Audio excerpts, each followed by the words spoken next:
О том, как развивается наша страна, большинство международных экспертов узнают благодаря казахстанским телеканалам, которые вещают на весь мир. Яркий пример тому канал Казах ТВ. Он круглосуточно вещает в Канаде и даже входит в стандартный пакет кабельного ТВ. Наш корреспондент в Оттаве Арман Изжанов расскажет подробнее.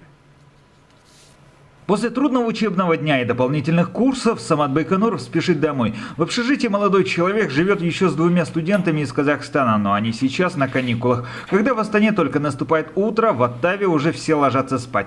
Самату еще предстоит сделать домашнее задание, повторить пройденные уроки, приготовить ужин и перед сном немного посмотреть телевизор. Мы настроили казахстанский телеканал на нашем телевизоре, Казах ТВ.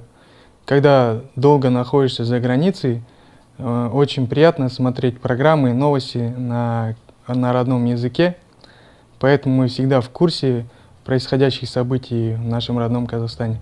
Сейчас в Канаде проживает большая казахская диаспора. Для них Казах ТВ не только источник получения информации о родной стране, но и возможность поддерживать связь с исторической родиной. Регулярный просмотр телепередач позволяет не забывать о своих корнях, традициях, обычаях и языке. Особую важность Казах ТВ приобрел и среди студентов Балаша, как говорит Самат Байконуров. 5 ноября 1993 год стал особенным днем для всей казахстанской молодежи. Именно в этот день президентом нашей страны Нурсултаном Абишевичем Назарбаевым была учреждена международная стипендия «Болашак». Благодаря этой программе у тысячи ребят из Казахстана появилась уникальная возможность учиться в лучших университетах мира.